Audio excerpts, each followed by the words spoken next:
Bonjour, bonjour. Un petit épisode ici pour parler d'un truc que j'ai rencontré dans pas mal de conversations là, ces derniers mois avec des gens qui, parce que je suis dans une bulle, mais j'essaye aussi de sortir de ma bulle vraiment et de me confronter à des gens qui pensent pas du tout comme moi, qui ont aucune conscience qu'on a un sujet d'habitabilité du monde, etc., qui sont voilà, sur d'autres sujets et c'est OK.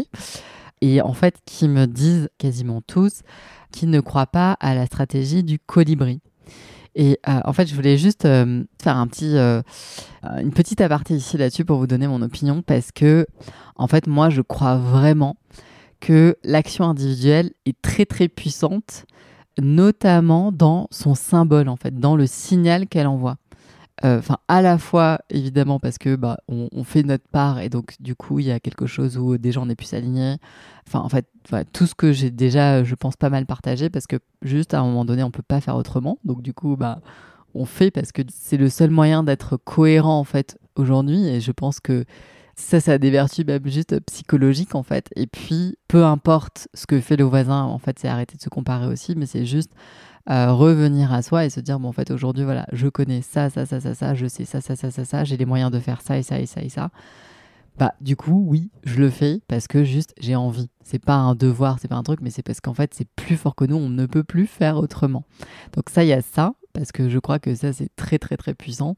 Moi, je le vois dans mes actes de consommation, je le vois dans mes goûts, je le vois dans plein de trucs, en fait. Je ne suis plus attirée par quelque chose parce que j'ai l'entendement de sa nocivité, sa toxicité, et qu'en fait, aujourd'hui, je considère que, bah, voilà, mon corps, c'est pas une poubelle, et que j'ai pas envie de consommer ça. Enfin, ça me met pas en élan. Donc mais ça, c'est propre à nous.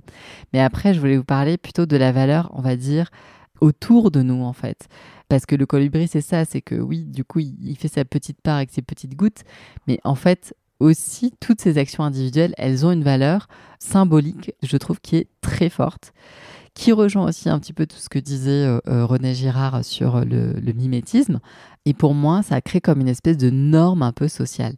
C'est-à-dire que quelqu'un de votre entourage décide, voilà, je dis n'importe quoi, hein, mais de repeindre son appartement avec une peinture non toxique. Et du coup, il a demandé à son peintre de se former ou de faire une exception, ou alors de poser, je sais pas, quand vous êtes en train de refaire votre isolation, vous voulez pas la laine de verre, mais vous voulez mettre un isolant en chanvre. Et votre artisan vous dit oui, mais j'ai jamais fait, etc. Mais bon, vous lui dites, écoutez, pas de problème. Moi, c'est OK pour que mon chantier soit un peu votre terrain d'expérimentation. Donc, allez-y, machin. Parce que souvent, en fait, c'est aussi la peur de faire la première fois.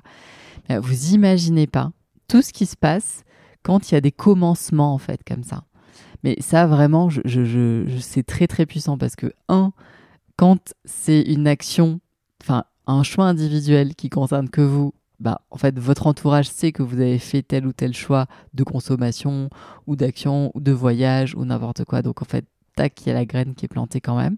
Donc, du coup, il y a un peu ce truc que vous constituez une potentielle tribu pour demain. Donc, si des gens de votre entourage veulent quitter leur tribu d'appartenance pour aller ailleurs et pour changer, elles savent qu'elles vont pas être seules. Parce que vous l'avez déjà fait. Donc, au moins, vous serez deux.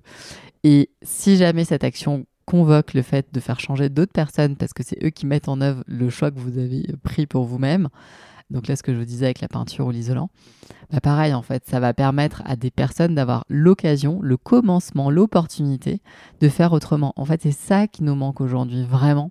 C'est des gens qui prennent un tout petit peu le risque de dire, mais en fait, je vais pas faire comme avant, je vais demander à un mec qui a jamais fait ça de faire un autre truc.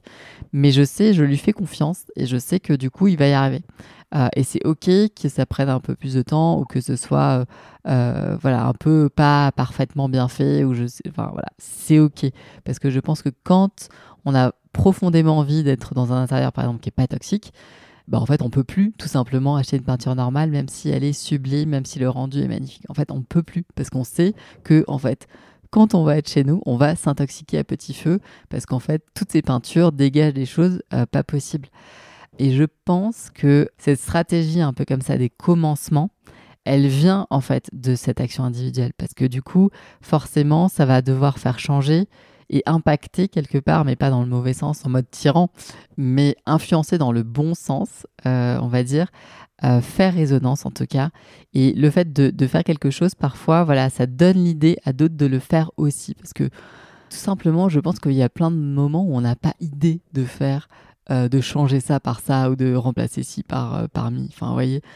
Donc, ces petites choses qui, mis bout à bout, je pense qu'ils vont faire que ça va se disséminer, mais en fait, ça se fait un peu naturellement. Et c'est ça qui est beau aussi. C'est pas... En fait, vraiment, moi, je crois pas à cette révolution. En fait, je pense à la coexistence de plusieurs moments, de plusieurs phases un peu comme ça, d'adaptation, de changement de chacun à notre rythme, etc. Et il y a certaines personnalités qui sont dotées de cette envie un peu plus que d'autres, hein, de commencer un truc nouveau, de faire autrement quelque chose. Il y en a pour lesquels c'est plus dur. Mais pour celles et ceux qui, justement, ont envie, je pense que c'est beau d'assouvir en fait ce désir et de s'autoriser à le faire parce que ça aura des incidences et un espèce d'effet multiplicateur qui est incalculable aujourd'hui, qui peut pas être vraiment visible. Et c'est en fait toute la beauté des changements de société aussi qu'on va vivre là dans les prochaines années, c'est qu'il y a plein de choses qui ne vont pas rentrer ni dans des tableaux Excel, ni dans des études, ni dans des choses. C'est juste, c'est dans l'air, c'est là, c'est impalpable, c'est invisible, ça se passe parce que c'est le lien, parce que c'est la relation et parce qu'on est en résonance les uns avec les autres. Donc voilà, moi je crois, mais vraiment plus que tout, à cette stratégie du colibri. Elle n'est pas la seule, elle doit s'imbriquer évidemment avec plein d'autres choses. Mais en tout cas, pour moi et ceux qui m'intéressent, parce que voilà, moi, mon scope, c'est l'action personnelle. C'est ça, en fait, qui m'intéresse avec Où est le beau et les projets que je mène. Eh bien, ça rejoint vraiment pour moi le début de cette stratégie du vivant, du règne végétal, là, qui est cette stratégie un peu du don. C'est qu'on fait don de notre commencement, en fait, à nos amis, à notre entourage. Et sans ce commencement, sans ce premier colibri, il ne peut pas y avoir d'essaim, en fait, après. Et le faire, mais pas le faire pour donner des leçons aux autres, mais en fait, on le fait pour soi. Parce que je pense qu'en fait, ça rayonne encore plus quand on le fait pour soi et que juste, en fait, on est bien avec qui on est, avec ce qu'on fait, on est aligné, voilà. Et on passe à autre chose. On n'est pas là pour... mais juste nos actions et qui on est, qui on devient quand on est là-dedans, je pense que ça a un autre impact, en fait, auprès de notre entourage que quand soit on fait des choses par obligation, soit on dit ah bah voilà, il faut faire ci. Donc voilà, ça c'est quelque part un peu qui même me suivent quoi, un peu on va dire en résumé le mindset de cette stratégie, mais en ayant zéro attente. Ouais, ça je crois que c'est aussi le petit plus qui fait que du coup ça peut fonctionner ou pas, et quoi qu'il arrive en fait, on le fait pas pour que ça fonctionne, on le fait pour nous. Voilà, je vous embrasse, à très vite.